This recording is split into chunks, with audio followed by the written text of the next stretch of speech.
Bien, bonjour à toutes et à tous, bienvenue sur ma chaîne Oak Island Secrets.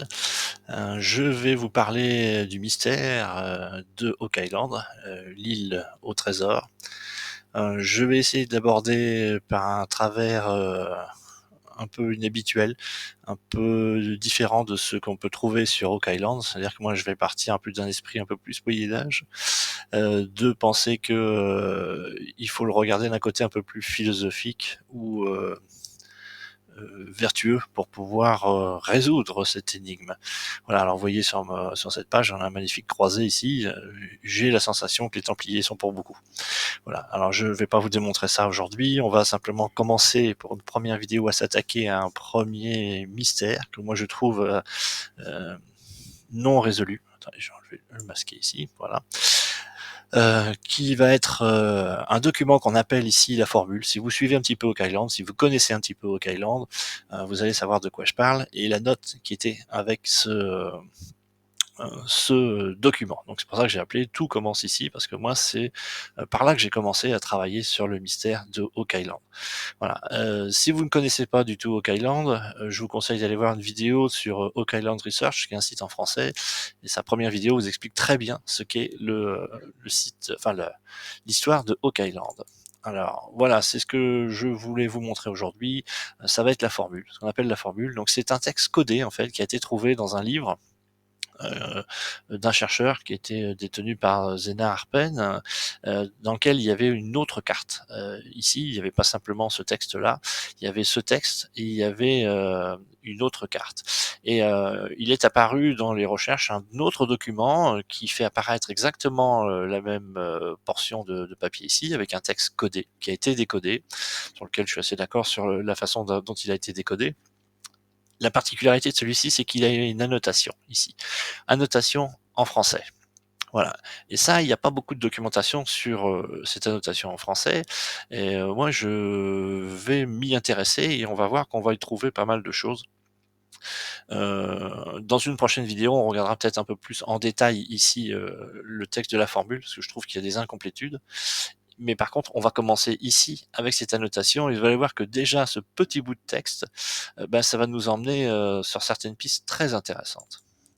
Alors, le petit bout de texte, il dit quoi? Vous voyez ici, je l'ai remis à l'écran, mais il a l'air d'avoir été photocopié. Enfin, il a un peu de difficulté à être lu comme ça. Alors, je vous l'ai réécrit ici au propre, en essayant de respecter un peu la disposition. Donc ici, pour moi, j'ai trois lignes qui suivent, et puis j'en ai une qui est un autre paragraphe ou une autre ligne, parce qu'on voit qu'ici, il y a un espace. Si on avait voulu continuer, ben, le vent, on pouvait très bien le mettre là.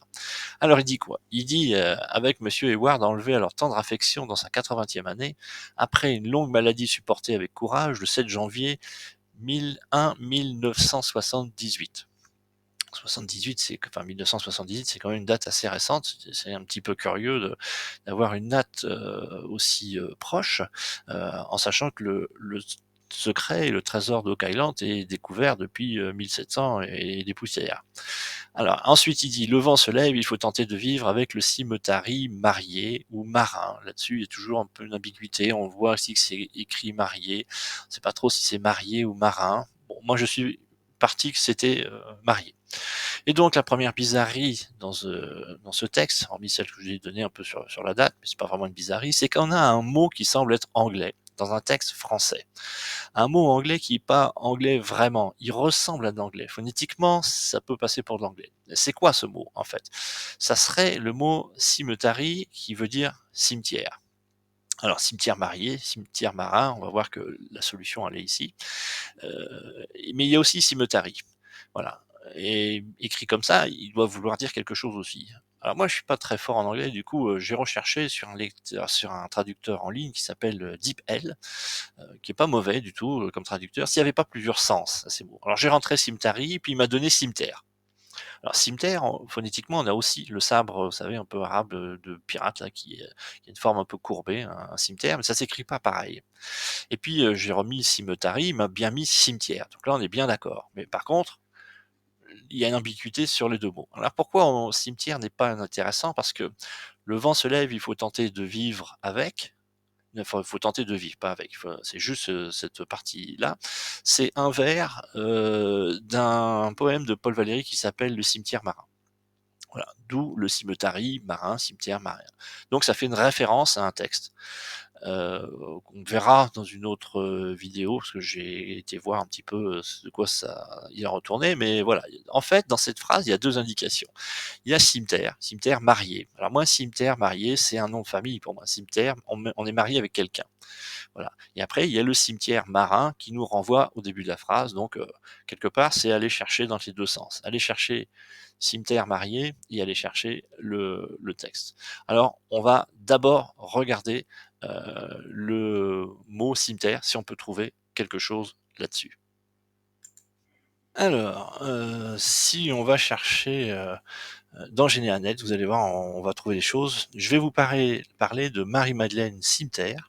Donc vous voyez, je suis pas très loin d'un nom de famille qui existe, on va le voir.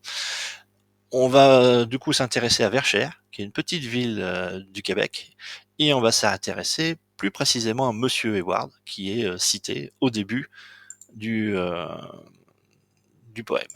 Enfin, pas du poème, du texte manuscrit. Alors, si je vais sur GénéAnet, c'est une mine de renseignements pour tout ce qui est nom, généalogie. Si vous avez des recherches à faire, n'hésitez pas, vous allez sûrement vous trouver votre bonheur. En rentrant cimetière, je trouve que deux noms qui font apparaître cimetière. Et comme par hasard, il y en a un qui est en France, ici, euh, qui est originaire ou qui a été vu, qui a été lu dans des registres, dans des articles, dans des documents officiels, à Saint-Jean d'Ardière dans le Rhône. Donc on est sur le Rhône. On est voilà, un peu plus sur le sud de la France, avec des dates intéressantes, mariage entre 1825 et 1875. J'ai pas vraiment d'autres informations sur cette Marie cimetière, ce cimetière marié, ce cimetière marié, ce cimetière Marie. Voilà, il y a vraiment une très forte connotation ici. Et j'en ai une deuxième que là j'ai entourée parce que pour moi elle est plus intéressante et elle va conditionner le début de mes recherches. J'ai un cimetière Marie-Madeleine. Voilà. Et cette cimetière Marie-Madeleine, eh bien, elle a une date de naissance et elle a une date de décès. Elle est née en 1746. Elle est complètement dans l'époque du mystère de Oak Island. Voilà, au moins au moment où on l'a découvert. Donc après, elle peut très bien apparaître dans les recherches et dans les résolutions du mystère, puisque elle est contemporaine des premiers chercheurs. Et sa ville, elle, c'est Verchères au Québec. Et ça, Verchères au Québec, c'est super intéressant parce que Oak Island, il est en Nouvelle-Écosse et on n'est pas très loin du Québec. Alors du coup, ben, j'ai poussé un petit peu plus loin. Donc déjà, cimetière marié, cimetière Marie, ça signifie quelque chose. Et donc je vais aller voir Verchères. Alors lorsque je vais voir Verchères, merci monsieur Wikipédia, hein, faut toujours citer un peu ses sources, on tombe sur une petite ville en fait qui est ici et qui est très proche de Montréal et qui est au bout du Saint-Laurent. Voilà. Et moi, je vois deux choses. Je vois ici un premier monument qui me ramène à Madeleine Verchères. Une Madeleine encore. On a une Marie-Madeleine, et là, on a une Madeleine de Verchères, qui est un personnage, vous allez voir, assez important, qui est en tout cas très connu de l'autre côté de l'Atlantique. Il y a même une rue à New York de Verchères. Ils ont une statue ici. Donc, c'est pas n'importe qui. Pardon, j'ai été un peu vite. Et par contre, la deuxième chose qui m'a beaucoup interpellé, c'est essentiellement ce blason. Moi, je suis très branché sur l'héraldique, et avoir un blason comme ça m'a fait tilt, parce que c'est un blason euh, très, je vais pas dire philosophique, mais c'est un blason très évocateur. Voilà. Alors, on va continuer. Du coup, je m'intéresse à Verchères. Alors, ici, j'ai la petite histoire de Marie-Madeleine Verchères, qui en fait a été une résistante, une héroïne. Elle a résisté à l'attaque d'Indiens Hurons, qui étaient les alliés des Anglais. Donc, une Française qui résiste dans un siège avec des Anglais. On est très proche d'une certaine Jeanne d'Arc, qui elle va délivrer la ville, tandis que cette Marie-Madeleine là, elle sauve la ville. Euh, elle manipule, elle manipule. Elle commande aux hommes, elle commande la tactique. Enfin, elle est extrêmement active. C'est pas la petite jeune fille qui se réfugie dans un coin et qui attend que ça se passe. Donc, on a une héroïne ici qui est pas de façon mythologique, mais de façon très spirituelle, très proche d'une Jeanne d'Arc, donc très très française. Voilà. On a ce côté-là de mission divin. ici, alors il n'est pas question de mission divine, mais c'est juste pour vous faire un rapprochement, une analogie avec ce qui peut se passer. On trouve quoi d'autre? On trouve un moulin à vent, à Verchères, bon très bien, et puis là on va trouver quelque chose de très intéressant. J'ai ici le portrait imaginé par Gerald Sinclair Hayward. Ah, deuxième fois que je revois Monsieur Hayward. Monsieur Hayward qui était dans le début, puisqu'il nous a quittés dans sa 80e année. Et en fait, bah voilà, Hayward, il est rattaché à Verchères ici, et il est rattaché à Marie-Madeleine Verchères, puisque il en a fait un portrait. Alors, il n'est pas du tout contemporain de Marie-Madeleine Verchères, petit exercice de diction, euh, mais il en a fait un portrait. On est un peu en droit de se demander pourquoi, ou se questionner pourquoi il a fait un portrait de Marie-Madeleine Verchères, mais voilà, en tout cas, il en a fait un. Donc, on commence déjà à rattacher Verchères avec Hayward, et puis on va continuer. Quand on va chercher toujours dans le Généanet un Sinclair Hayward, je suis tombé sur celui-là de Général Sinclair Hayward, qui est né en 1845 et mort en 1926 dans l'Ontario. Donc c'est du Canada aussi. Après, il est enterré aux États-Unis. Alors, le texte nous dit qu'il est dans sa 80e année. Or, on voit bien que sur les dates qu'on a ici, il n'est pas mort à 80 ans, il est mort à 81 ans et 3 mois. Et donc, probablement que cette notion de 80 ou 80 ans est une indication et pas une erreur. Dans ce type de texte un petit peu énigmatique, où on vous passe des messages en essayant de vous faire deviner des choses, il y a quelquefois des choses qui ne sont pas vraies, c'est pas qu'elles ne soient pas vraies, elles parlent d'autre chose. Voilà, on mélange un petit peu les informations. Donc je pense que 80 est une information. Le 7 janvier 1978, ben, qui nous a quitté le 7 janvier, c'est absolument pas la date de sa mort. Donc ici, il y a encore une autre indication. Euh, dans la prochaine vidéo, je vous montrerai que ces deux indications-là, elles sont étroitement mêlées et qu'elles nous donnent une autre indication. Voilà. Alors par contre, c'est intéressant de relier Gérald Sinclair Hayward à Oak Island, puisque déjà il apparaît dans un message qui le nomme, mais il y a une connexion encore plus forte, c'est-à-dire que quand vous regardez la vie de Monsieur Hayward, on s'aperçoit que c'est un peintre et qu'il avait des mécènes, et donc des gens qui le soutenaient, et dans les mécènes de M. Hayward, on a un certain Franklin Delano Roosevelt, qui était lui-même un ancien chercheur sur Oak Island. Voilà, je vais l'encadrer ici, on le voit sur une photo qui est prise à l'époque. Franklin Delano Roosevelt deviendra président des États-Unis, et donc il va un peu arrêter de s'intéresser à la recherche sur Oak Island. Mais nous avons donc cette fois-ci une relation encore plus directe entre Monsieur Hayward et Oak Island. Donc, je pense que ce Monsieur Hayward cité dans cette note, c'est bien celui-ci, c'est bien ce Monsieur Hayward-là, avec un certain nombre d'indications. Alors, on va poursuivre.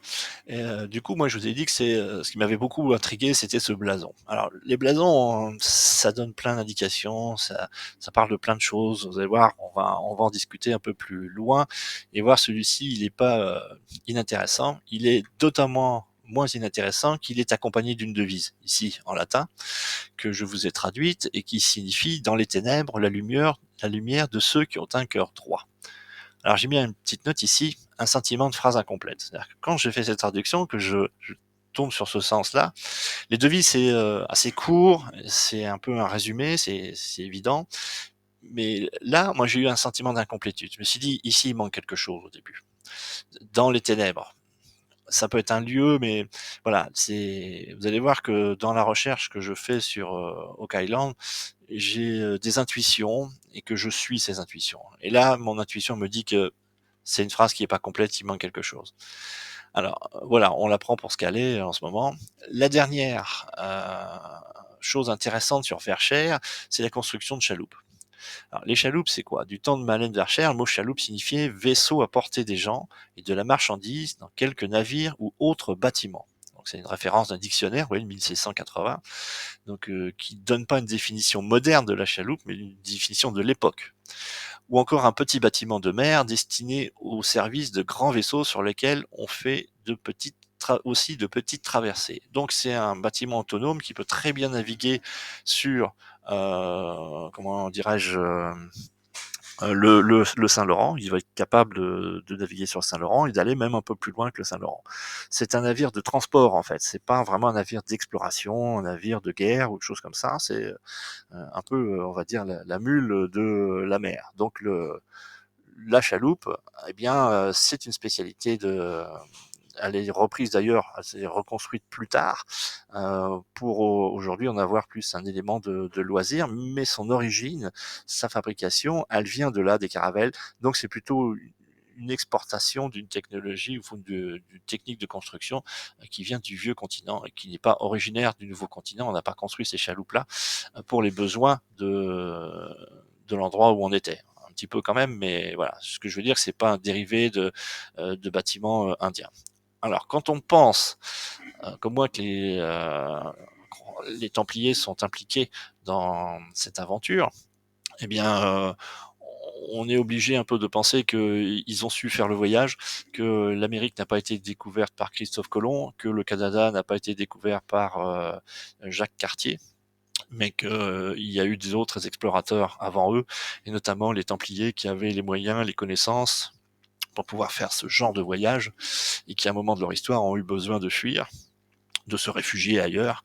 Et, le nouveau continent était sûrement une bonne chose. On verra aussi qu'ils sont passés peut-être aussi un peu par l'Écosse. Allez, on continue sur cette lignée, et là du coup, je vais vous parler des blasons, les villes du Saint-Laurent et la relation avec Oak Island. Quand je trouve un blason comme ça, du coup, je regarde s'il y en a pas d'autres. Et en fait, il y en a d'autres. Lorsque je consulte ici, vous voyez en bas, je l'ai noté, hein, l'armorial des municipalités du Canada, il y a beaucoup de blasons. Alors, les blasons, il y a plusieurs types. Vous avez les descriptifs qui peuvent vous faire un blason qui va être sur un endroit. Ça peut être sur un métier. Si vous êtes boulanger, si vous êtes pharmacien, vous avez des blasons qui vont signifier votre métier. Et vous avez aussi des blasons descriptifs des personnes qui décrivent votre identité, votre patrimoine, de où vous venez, les terres que vous possédez et tout ça. Voilà. Alors, les premières compositions des blasons, elles sont pas si anciennes que ça. Voilà, les premières, elles datent de 1868. Alors, il y a quand même un art du blasonnement, il y a des règles, hein, ça respecte certaines choses. Alors, elles utilisent les fleurs de lys pour signer les origines françaises. Ici, vous avez une fleur de lys, donc c'est un blason qui était une ville sous influence française. Le léopard, ça va plutôt les influences anglaises, le lion. Donc, vous voyez ainsi tout ce que j'ai mis. Hein. Et après, le Canada, ça va être la fleur la feuille d'érable qui va signifier le Canada. Voilà. Alors, par exemple, un blason descriptif pour une municipalité, c'est ici celui de Trois-Rivières. C'est-à-dire que vous avez trois poissons donc qui viennent de rivières. Vous êtes sur du fond bleu qui est la couleur de la France avec une fleur de lys bleue. Fleur de lys bleue, c'est la royauté. Fleur de lys blanche, c'est plutôt Marie. On fait référence à la Vierge Marie, ce qui a provoqué des catastrophes au cours de la Révolution, c'est-à-dire que les révolutionnaires sont attaqués aux fleurs de lys dans les églises en pensant que c'était des symboles de la royauté, alors que ça n'était pas du tout. Et ils ont détruit plein de choses et on a perdu plein de patrimoine et d'indications intéressantes. Voilà. Une autre forme de description, voilà, ce que je vous disais, c'est d'où je viens, d'où je suis, qui je suis. Donc on a du chardon, ça c'est le blason de la Nouvelle-Écosse. Durant cette période, après il a évolué, on les a un peu modernisés, mais c'est le chardon d'Écosse, c'est les rivières d'Écosse, c'est le saumon d'Écosse. Voilà. Voilà, un blason descriptif. Et après, on va avoir des blasons qui vont être plus symboliques. Voilà, on va rentrer dans le symbolisme. Alors, le long du Saint-Laurent, on va trouver un blasonnement voilà, plus symbolique par rapport à ce qui se fait de décrire des villes. Voici, moi, ce que j'ai relevé dans tous ceux que j'ai pu voir, que j'ai trouvé intéressants parce qu'ils étaient pas de ce type-là. Ils étaient de l'ordre du descriptif, enfin du symbolisme. Et lui, un peu plus de descriptif, on va commencer par lui. Je vais voir qu'il est assez spécial. Voilà. Alors, il y en a peut-être d'autres. Hein. Si vous allez sur les armoriales des municipalités, vous allez peut-être trouver des qui vont vous parler, qu'on peut peut-être mettre en rapport. Voilà. Moi, pour l'instant, ceux-là, ils m'ont bien parlé et j'ai su les placer quelque part. Alors, j'ai commencé par le premier, en fait, qui est ici, qui est celui de cette rivière, qui est une ville à l'embouchure du Saint-Laurent. Vous voyez, le Saint-Laurent est ici. Là, on vient de Terre-Neuve, on va arriver sur Saint-Laurent, et puis voici la Nouvelle-Écosse. je pense que vous savez que, Oak Island, il est, ici, sur la Nouvelle-Écosse. J'ai je vous renvoie toujours à la vidéo de Oak Island Research pour avoir, l'histoire complète de Oak Island. Alors, on va voir que ce blason est descriptif, puis on reviendra sur ses couleurs plus tard. Il a ici une corne d'abondance qui signifie quand même la richesse, les cultures, et puis il a 2 petites îles ici. Or, il est très curieux parce que, il représente que 2 îles, alors que, à cette rivière ici, au large de cette rivière, on a 7 îles. 1, 2, 3, 4, 5, 6 et une petite ici, 7. Pourquoi une corde d'abondance, hein, je le mets ici en remarque, alors que c'est un endroit, où c'est pas vraiment l'abondance, hein, voilà, on se comprend bien là-dessus, on est, sur des terres très, hautes dans l'hémisphère et c'est pas les terres les plus riches, c'est pas l'endroit le plus riche de la planète. Et puis pourquoi est-ce qu'on le décrit avec 2 îles alors qu'au regard de cet endroit, cette rivière, on a bien plus que 2 îles. Par contre, je suis d'accord qu'on a des paquets de 2 îles. Alors, lorsqu'on connaît un petit peu l'histoire d'Oak Island, on sait qu'elle est un peu de ce style-là, ouais. C'est-à-dire qu'il y a une partie d'île et une deuxième partie d'île. Elles ont été reliées pour n'en faire plus qu'une. Mais bon, c'est pas vraiment 2 îles. Mais là, en tout cas, c'est bizarre. Donc, sur ces 3 paquets de 2 îles, peut-être pressentis pour abriter le trésor à l'origine. C'est-à-dire que en ayant fait la traversée de l'Atlantique, on arrive par ici, parce qu'on suit les courants et les vents qui sont très portants et qui remontent par le nord. Et donc on sort de Terre-Neuve et on peut très bien arriver ici et puis trouver des îles qui sont intéressantes pour éventuellement implanter le trésor, mais qui pour des raisons ou pour des autres n'ont pas rempli les conditions. Par contre, c'est une très bonne étape lorsqu'on a fait la traversée, parce qu'on va avoir besoin de ravitailler, de reprendre de l'eau, de reprendre des vivres, et donc on peut se mettre ici à l'abri. Et lorsqu'on veut être discret, ben, de la mer, on vous voit pas beaucoup parce que il y a beaucoup d'îles. Si on vous voit à peu près d'ici, mais il suffit de se mettre dans le coin, et puis vous y passez inaperçu. Donc c'est un bon endroit pour être discret. Voilà. Alors lorsqu'on arrive ici à cette rivière, on fait escale et puis vous voyez qu'on peut redescendre assez facilement en suivant les courants marins porteurs dominants et pour arriver ici sur la Nouvelle-Écosse, éventuellement explorer. Voilà, donc c'est un peu l'explication que j'ai ici de ce blason qui est en fait une espèce de panneau indicateur. Dès que vous avez fait la traversée, que vous vous ravitaillez, on dit ben voilà, t'es sur la bonne voie pour retourner, pour aller sur Oak Island. Alors, j'ai resitué les villes un peu plus dans leur contexte avec les blasons. Donc, on voit ici qu'on a cette rivière. Puis, vous voyez que les autres, ils sont beaucoup plus axés sur Québec et Montréal, entre Québec et Montréal. Voilà. Et puis, on a quand même le chemin ici au Oak Island qui est intéressant. Parce qu'une fois que vous avez fait la traversée, il faut quand même ravitailler au Oak Island.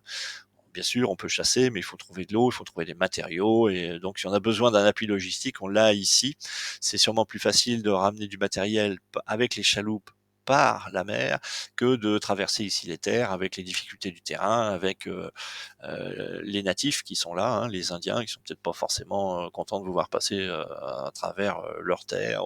Enfin bref, ça peut être un peu compliqué et donc c'est beaucoup plus simple de passer par la mer. Allez, on change de vue et on va zoomer un petit peu. Donc voilà, j'ai replacé hein, les blasons que j'ai trouvés et ils avaient tous des citations, des devises et donc je vous ai inscrit les devises ici. J'ai des blasons qui pour moi sont plus d'influence cléricale ici et ici un peu plus d'influence templière. Voilà. Et là on va aller regarder dans les détails, je vous montrer que c'est quand même beaucoup plus templier et que là on est sur du clérical parce que ça fait référence à des saints. Allez, on passe. Alors les blasons d'inspiration templière. Euh, Lorsque vous regardez les gravures d'époque qui représentent les Templiers, donc c'est toujours le symbole pardon des Templiers, c'est 2 chevaliers sur un même cheval. C'est ce qui leur vaudra des ennuis à leur procès. On les accusera d'homosexualité, ce qui n'était pas très bien vu à l'époque.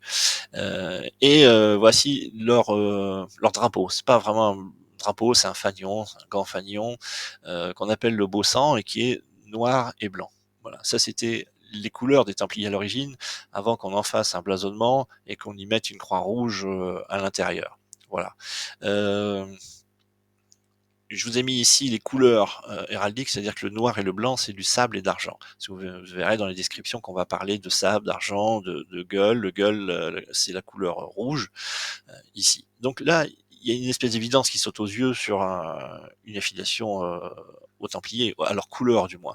On a blanc, noir, on a blanc, noir, on a blanc et noir, voilà, qu'on ne retrouve pas sur les autres. J'en ai que très peu qui sont de ces caractéristiques-là, et en héraldique, un fond noir, c'est pas des plus courants.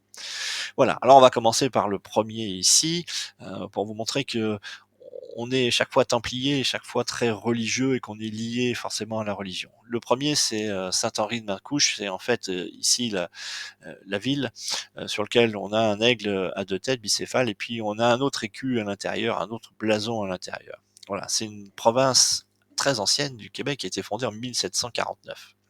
Voilà, c'est la famille Le Gardeur de Tilly, originaire de Normandie, qui s'expatrie là-bas et qui ramène donc ses armes rajoutées à d'autres armes. Le lion d'argent sur les armes de Normandie avec croix dorée.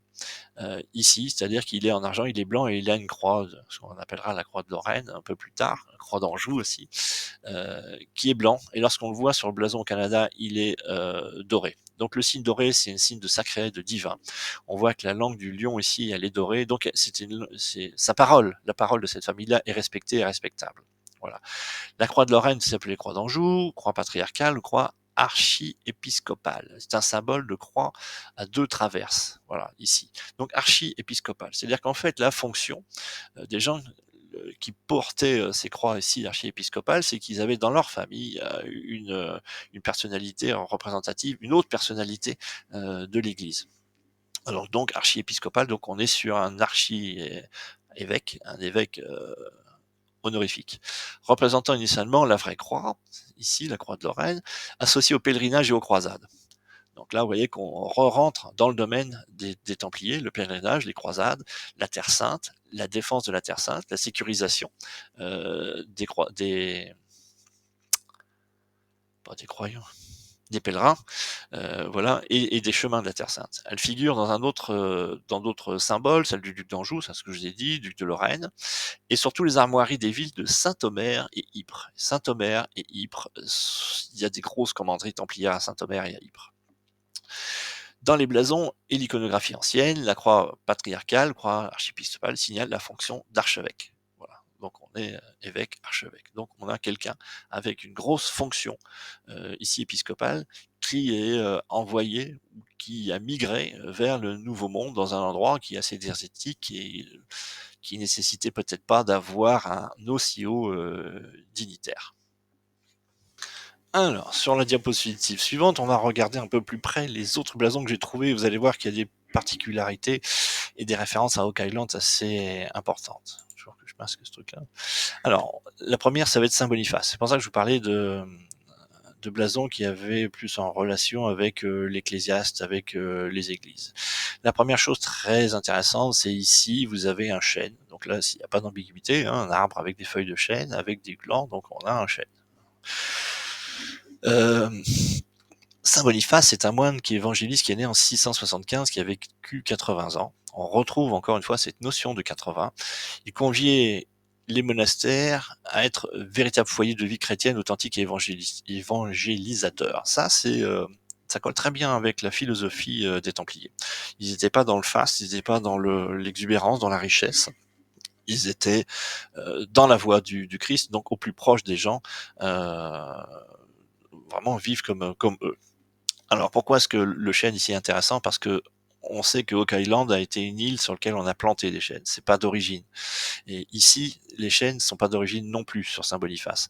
On a une plantation de chênes artificielle à Saint-Boniface, ça s'appelle l'allée des chênes. Et donc il y a ces relations entre les deux. On a implanté des chênes ici, on a implanté là-bas. Parce que sur cette partie du Canada, on est dans la forêt boréale et c'est plus des sapins baumiers, de l'épinette, du pin commun, des bouleaux que les chênes. Il y en a pas. Et le chêne, ça voyage pas comme ça, il faut l'importer. Donc on a déjà une relation ici entre Oak Island, l'île des chênes, et le blasonnement ici avec des chênes.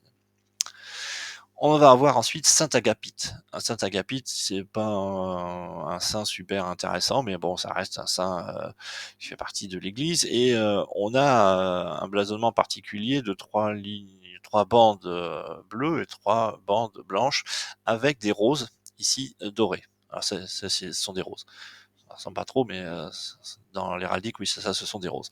Donc du coup, chaque fois qu'on a des roses dorées, on a une relation avec la royauté et le divin, puisque chaque fois on est doré. Voilà. Et de l'autre côté, c'est aussi ce blasonnement que j'avais trouvé moi aussi intéressant. Alors, tant pas parce que je vous avais dit qu'on avait trois façons de décrire avec du blasonnement, ça signifiait trois choses. Ici, on a encore une fois, comme sur le blason de cette rivière, une description. Vous voyez, sub pondere virtus Christi, c'est en fait la force augmente sous le poids. Et donc, c'est presque une indication de pression.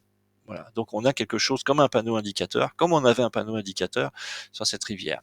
Et ici, on a encore une fois une description. Mais par contre, avec une devise qui dit toujours pour le mieux. Toujours pour le mieux. Donc, on a une valeur ici, une vertu. Alors, j'ai rattaché ces deux blasons avec un document particulier qui est le livre, qui s'appelle Le Graal de Rochefoucauld, sur lequel on pense, beaucoup de chercheurs pensent qu'il a un lien très fort avec Oak Island et qui donne beaucoup d'indications sur Oak Island. Et il y a une gravure particulière qui est ici, qui est Galahad, et puis on voit effectivement que on a des bandes blanches et bleues, et puis on a bandes blanches et bleues, et même chose, on a que des bandes bleues ici, pareil, voilà. Et on va voir dans la suite que on peut les relier et les interpréter plus facilement. Alors, on change. Et voilà donc le Graal de Rochefoucauld, cette gravure au complète. Alors, je vais vous en faire un peu une description. Alors, c'est une interprétation, hein, j'ai pas de preuves, c'est ce que je ressens. Je vous dis toujours, j'ai des intuitions là-dessus, mais on va voir quand même qu'on a pas mal de concordance. Alors, dans les gravures de cette époque, il faut savoir regarder l'ensemble comme les détails. Alors sur l'ensemble, on va commencer par l'ensemble. Moi j'ai pris l'ensemble ici qui est le milieu du tableau, c'est ce qui va attirer votre regard, c'est ce qui va vous dire la première chose sur un tableau. Voilà, c'est ce qu'on va voir. Et donc on voit quoi? On a deux chevaliers qui ont l'air de se bagarrer. Il y en a un qui tient une épée mais qui la tient par le fourreau, ce qui est quand même curieux pour se battre. Et il y a une épée ici qui vient un peu de nulle part et qui est un peu plantée dans son cou. Voilà. Et on a un troisième personnage ici qui est écrasé, qui est en dessous, qui semble avoir été vaincu puisque son bras est arraché et il tenait au moins quelque chose. Voilà. Alors, on ne se bat pas avec son ennemi en le tenant par l'épaule. Euh, En plus, on est solidaire, on est regroupé, puis vous voyez qu'on va exercer ici une espèce de pression, hein. C'est ce que j'ai marqué ici en deux. Tout le poids du centre de la scène ici se répercute sur un troisième ici qui est écrasé par les deux et qui a été visiblement vaincu. Voilà.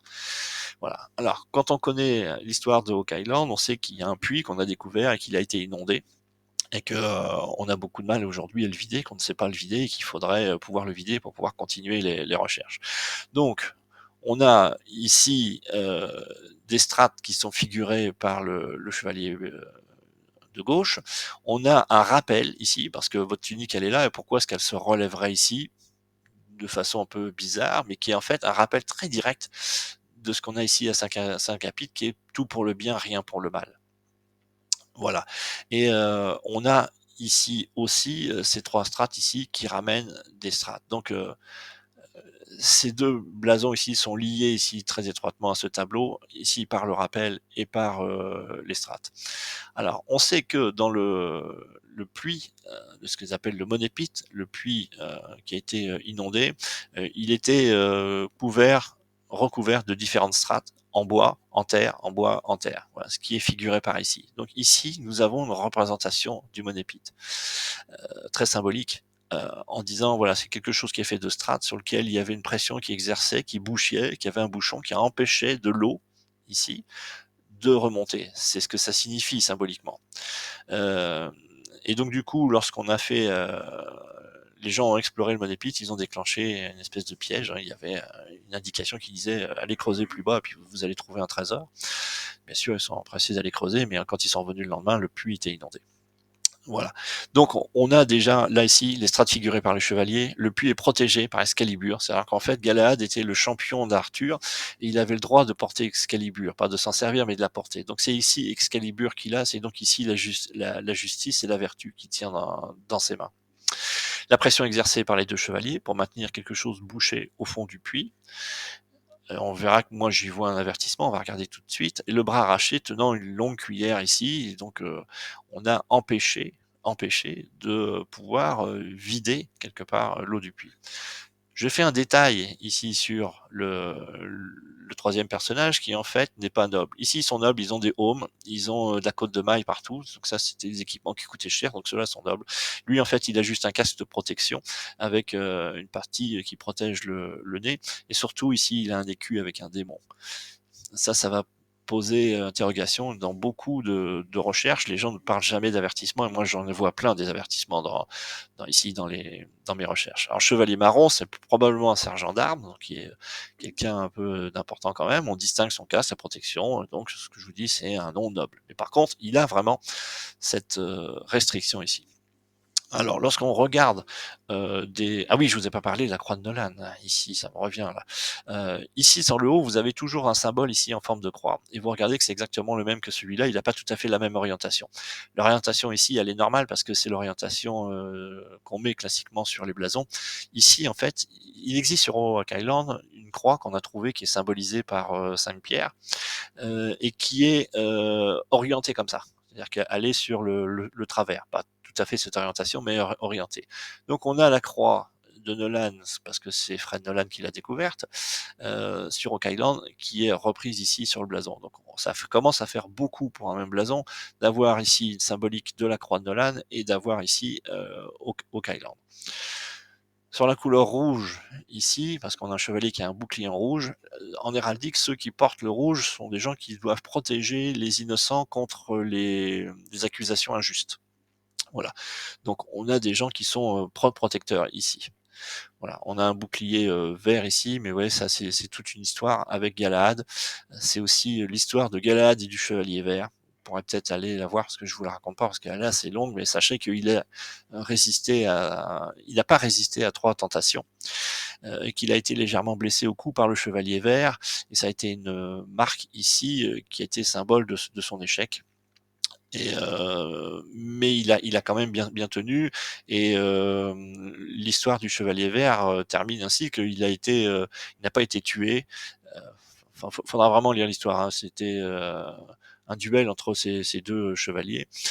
Mais par contre, il a porté après cette histoire, enfin ça reste dans la légende d'Arthur, une écharpe verte qui est symbolisée en fait sa faiblesse face à la tentation et la volonté de rester droit et de rester vertueux. Et donc là, on voit qu'il a jeté son bouclier vert qui lui rappelle cette mauvaise histoire et qu'il a récupéré dans sa main à la place la Excalibur qui est symbole de vertu et de justice. Voilà, ça c'est pour l'explication rapide sur le chevalier vert. On va continuer dans le blasonnement. Alors, ici, les blasons et le monépite, c'est-à-dire que tous les blasons qu'on a découverts ici, on va essayer de les relier au monépite et de trouver, d'en sortir quelques informations pour avancer dans cette recherche du trésor. Alors, ce que j'ai appelé le nouveau texte, c'est que je vous ai dit que chaque fois qu'on prenait un blason, il y avait une devise qui allait avec. Donc, dans le Graal de Rochefoucauld, on a vu que 2 devises y sont rattachées. Hein. On a toujours pour le mieux, tout pour le bien, rien pour le mal, les 2 premières. Celle de Saint-Agapit, Saint-Boniface. Puis on a deux blasons d'inspiration templière qui sont sur le Saint-Laurent, l'embouchure du Saint-Laurent, qui vont de l'embouchure du Saint-Laurent jusqu'à Montréal en passant par Marcouche et Verchères. Donc si on rassemble ces devises, celles qui sont intéressantes, qui ont un sens, on va avoir toujours pour le mieux, tout pour le bien et pour le mal, mais chaque fois dans ces devises, moi je vais compter le nombre de pieds. Le nombre de pieds, c'est à la fois une indication de longueur de verre, mais aussi une indication de distance, notamment à l'époque. Donc j'ai 5 pieds, 8 pieds, je ne cède à personne, j'ai 7 pieds. Et dans les ténèbres, la lumière de ceux qui ont un cœur droit, qui est la devise la plus longue, j'ai 15 pieds. Ce qui au total va me donner 35 pieds. Et on va voir qu'on va pouvoir les rapprocher ici du tunnel de Oak Island, ce qui vous permettra dans la diapositive d'après de voir vraiment la structure du tunnel de Oak Island. Donc on part de l'embouchure, du haut ici du tunnel, pour descendre jusqu'à Montréal, symboliquement jusqu'en bas. Et donc là, j'ai une distance de 35 pieds à partir du haut. Je récupère un message quand même, puisque si je assemble, après les avoir décomposés en pieds ici, les devises, j'ai le message suivant. Toujours pour le mieux, tout pour le bien, rien pour le mal. Ça prend déjà un sens. Je ne cède à personne et là je rajoute à celui que j'ai ici, je ne cède à personne, dans les ténèbres, la lumière de ceux qui ont un cœur droit. Et donc mon sentiment d'incomplétude de cette devise ici, ben, il vient de trouver sa résolution par le petit bout ici qui est marqué je ne cède à personne. Dans les ténèbres, la lumière de ceux qui ont un cœur droit. Donc, ce qu'on va pouvoir remettre dans un français un peu d'époque, aujourd'hui contemporaine et plus compréhensible, progresser en bien sans revenir en arrière, toujours pour le mieux, tout pour le bien, rien pour le mal, donc toujours aller en avant et pas revenir en arrière. Je ne révélerai pas le secret de ceux qui sont vertueux à ceux qui ne le sont pas. Je ne cède à personne dans les ténèbres. Les personnes dans les ténèbres sont qui sont un peu perdues. La lumière, la vérité, de ceux qui ont un cœur droit, des vertueux. Donc je ne révélerai pas le secret de ceux qui sont vertueux à ceux qui ne le sont pas. Clairement, on nous invite ici à une quête, à une recherche. Il va falloir être quelqu'un de bien, progresser, faire de son mieux, et on ne nous facilitera pas le chemin. On va pas trouver des choses toutes faites. Je ne céderai à personne dans les ténèbres, donc on va même pas empêcher, mais on va mettre des choses, des messages, des indications qui peuvent être compréhensibles, qui seront acceptables, qui donneront de bonnes directions que si vous êtes bien intentionné, si vous voulez marcher dans la lumière avec ceux qui ont un cœur droit, avec les gens vertueux. C'est pour ça que alors c'est un petit aparté sur l'histoire actuelle de Oak Island, où les propriétaires d'Oak Island actuels sont plein de bonne volonté, très gentils, mais ils creusent à tort et à travers dans tous les sens. Ils font des trous et ils cherchent pas de voie, ils cherchent pas de direction, ils ne cherchent que des indications. Ils travaillent sur des, bah c'est possiblement là, alors on va creuser ici, on va creuser là. Et là c'est ce que dit un peu le message ici, c'est que si vous n'avez pas une démarche, si vous n'avez pas une philosophie, si vous voyez pas où vous allez aller, ben vous irez nulle part. Alors sur la suite, on va revenir sur l'entrée du Oak Island et je vais revenir à mes fameux 35 pieds. Alors 35 pieds, lorsque vous mesurez la hauteur à partir du puits, ça vous fait 35 pieds et ça va vous amener à peu près jusqu'ici. Je l'ai représenté ici, c'est ce qu'ils appellent le tide level, en fait, c'est la marée. La marée moyenne ici, elle est à ce niveau-là. C'est-à-dire que je vous disais que quand ils ont creusé, ils ont déclenché un puits qui l'a inondé et en fait, on s'est aperçu que la montée de l'inondation correspondait avec le niveau de la marée. Voilà. Donc on est ici dans cette zone-là. Alors, je vais vous montrer aujourd'hui, si on va parler d'aujourd'hui, puis après on va regarder le petit texte que j'ai écrit derrière. C'est que là, j'ai symbolisé le puits ici, et je vous avais dit qu'il y avait des barrages tous les 10 pieds, donc jusque 40 pieds. 40 pieds, ici, on a un palier. Si on nous demandait de descendre jusque 35 pieds, on était entre deux paliers, entre le 30 et le 40. Jusque-là, tout le monde me suit. Le niveau moyen de la marée ici, aujourd'hui, tel qu'il est mesuré sur Oak Island, il est à 33 pieds. C'est-à-dire qu'on est au-dessus de ces 35 pieds. C'est-à-dire que le niveau d'eau est monté plus haut que la limite qu'on nous demande d'atteindre. Ça peut s'expliquer par deux choses. C'est que les... comment dirais-je, les relevés océanographiques aujourd'hui, on en fait depuis 1880 et ils donnent une élévation moyenne de la mer de 2 mm par an. Ce qui ramené à aujourd'hui nous fait 30 cm d'élévation, ce qui est énorme d'ailleurs, hein, quand vous y pensez écologiquement. Dit que le niveau de l'océan a augmenté de 30 cm, mesurez ça sur une plage, vous allez voir que ça fait une quantité d'eau phénoménale. Donc au moment de la construction du monépite, le niveau de la marée moyen était 30 cm plus bas, donc presque un pied. Alors, on n'y est pas encore, hein, on est de 33, on va repasser à 34, puisqu'on va dans l'autre sens, hein, de 33 à 34, donc on est encore un peu juste. Mais en partant de cette hypothèse, comme le monépite est plus ancien, vraiment plus ancien que 1880, il y a plus de 100 ans, de la découverte, donc de la construction, on ne sait pas. Mais donc le niveau de la marée à l'époque est encore plus bas, donc probablement au niveau des 40 pieds du puits, voire moins. Entre 35, l'entrée à 35, c'est une marge de 5 pieds, d'un mètre 50 pour l'accès du tunnel. C'est-à-dire que si vous arriviez à la plateforme ici, en sachant que on vous demandait de descendre que jusque 35, si vous lui deviez creuser un tunnel, vous aviez suffisamment d'espace, vous n'étiez pas à quatre pattes, à genoux, en train de ramper pour creuser le tunnel. Voilà, ça vous donnait une marge intéressante, ce que j'explique, relativement confortable pour creuser un tunnel. Donc ici, vous voyez, si à l'époque le niveau de l'eau il était plus bas, on arrivait aux 40 pieds et on pouvait quand même creuser pour trouver un tunnel. Alors, pourquoi cette indication aussi des 35 pieds? Parce que les gens qui ont construit le système se doutaient bien qu'un jour ils allaient tomber sur un couillon qui allait actionner le piège. Et ça sert à rien de faire un piège si vous n'êtes pas capable de le désamorcer et si vous pouvez plus récupérer ce que vous avez piégé. Et donc du coup, même si quelqu'un déclenchait le piège, à l'époque, le niveau de la mer serait quand même monté jusque-là, jusqu'à la passerelle un peu en dessous de la passerelle des 40, ce qui vous permettait quand même de pouvoir accéder au système. Si vous connaissiez la distance à laquelle était le système par rapport au début du puits, et après il faudra connaître l'orientation sur lequel il faudra creuser, et sur quelle distance il va falloir creuser pour trouver quoi? Bah, pour trouver un système ici qui va arrêter l'inondation. C'est-à-dire que quand vous avez une inondation, la première chose que vous faites, c'est d'essayer d'arrêter l'arrivée d'eau, de couper le robinet, voilà, pour refaire éventuellement descendre le niveau ou pour pouvoir purger l'eau qui est déjà dans le puits sans qu'il se remplisse à nouveau.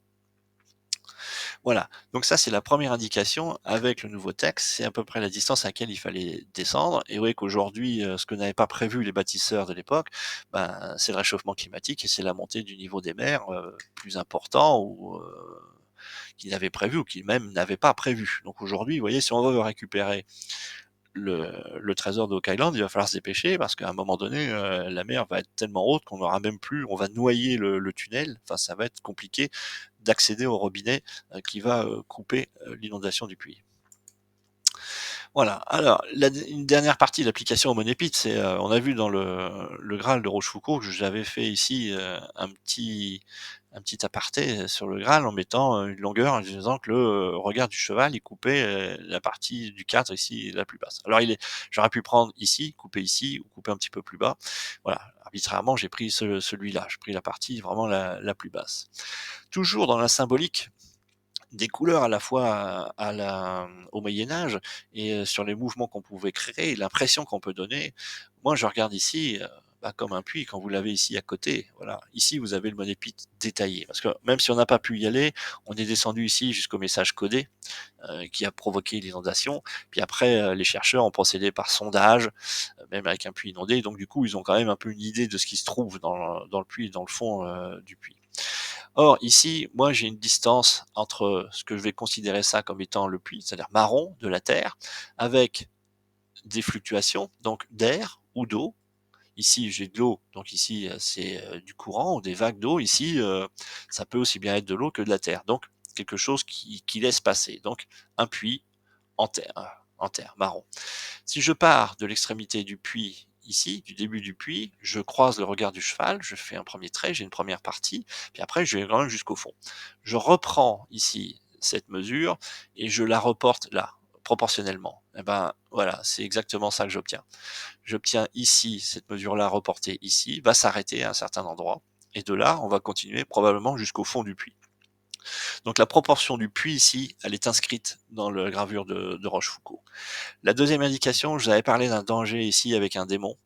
Ben, elle est là, quoi. Et je pense que les chercheurs doivent vraiment prendre en compte ces avertissements, ces notions de danger, parce que elles sont importantes. Qu'est-ce qui me fait dire ça? C'est que ici, dans les sondages, on a trouvé un iron plate, une plateforme en fer. Donc on était sur du bois, on était sur de la terre, et là subitement, on a beaucoup de gravats, on a une grosse pression, la force augmente sous le poids, donc on a une grosse pression ici, et on a une plaque en fer là qui est vraiment un énorme barrage. Et moi je pense qu'ici, on est averti qu'il y a quelque chose de vraiment pas sympathique là-dessous, qu'il faudrait peut-être mieux pas y aller, ou alors il va falloir y aller avec précaution parce que là c'est vraiment dangereux. Autant ici on a déclenché l'inondation, on va savoir la vider, la vidanger, on va arriver jusque là. Si le trésor est plus bas qu'il faut descendre, il va falloir faire vraiment gaffe, vraiment gaffe. Allez, on continue ici sur une des dernières explications du Graal de Rochefoucauld. En fait, j'ai retrouvé ici, hein, sachant que ce livre a été vendu, il était dans des bibliothèques publiques, et il a été vendu à Sotheby à un particulier qui l'a acheté pour une somme, un particulier ou un consortium, on ne sait pas trop, hein, c'est toujours très discret dans ces cas-là, absolument astronomique. Donc qui des gens ou des personnes ou une personne qui ne tient absolument pas à ce que ça reste dans le domaine public. Parce que, alors pour diverses raisons, hein, après on fantasme un peu peut-être, je dis pas, mais c'est quand même très curieux. Alors, toujours ce rapport avec Oak Island, avec le symbole, la petite croix ici, donc je sais qu'on va parler d'Oak Island. Et là, on va plutôt voir ce qu'il peut y avoir dans ce puits. Qu'est-ce qu'on a enterré? Parce que là, pour l'instant, on cherche un trésor, mais personne n'a de certitude là-dessus, quoi. On sait absolument pas si c'est un trésor ou autre chose. Alors ici, on a les deux parties d'Oak Island. Je vous disais qu'à l'origine, elles étaient l'île d'Oak Island en faisait probablement deux ou pas tout à fait. Et que cette partie milieu, là, elle a été comblée, elle a formé une espèce de marécage.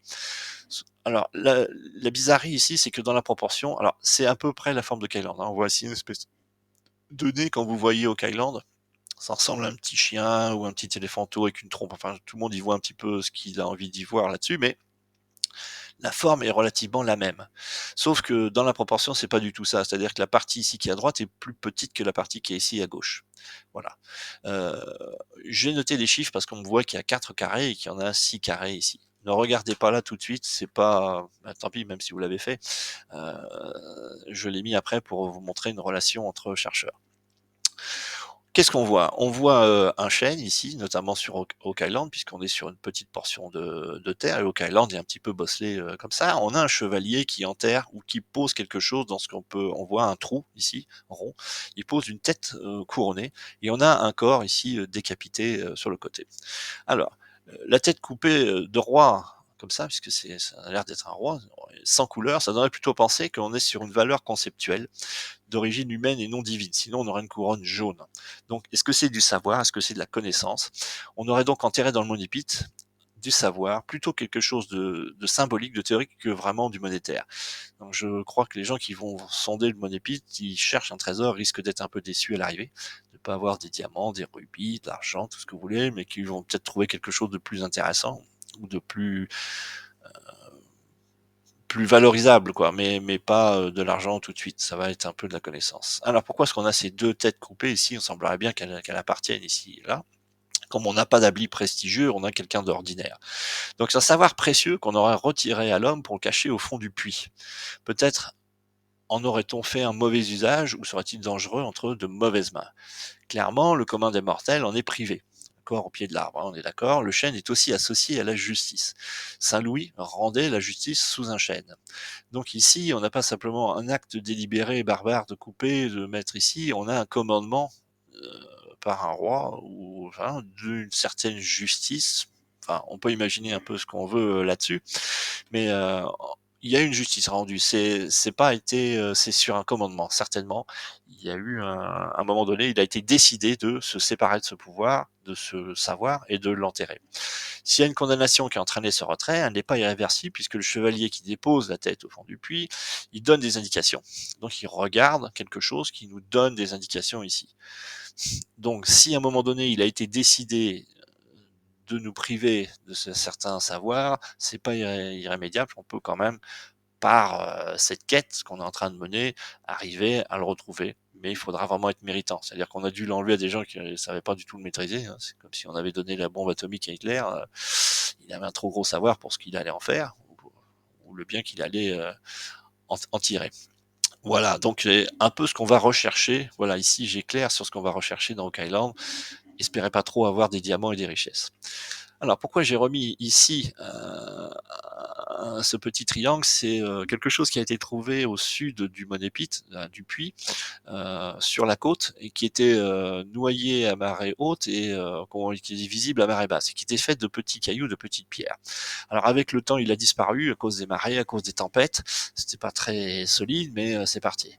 Par contre, ce qu'on va voir ici, c'est que on a les mêmes choses qu'on a sur l'arbre ici, avec un décalage, avec un 4 et un 6 ici. En fait, ici, on a un triangle isocèle équilatéral, c'est-à-dire qu'il a les mêmes côtés, et avec des angles exactement identiques. Ça, on va voir qu'on va le retrouver dans un symbole plus tard, dans la deuxième vidéo.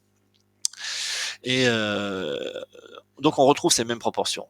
C'est intéressant parce que on peut penser que cette indication-là est plus récente que celle-ci est plus ancienne.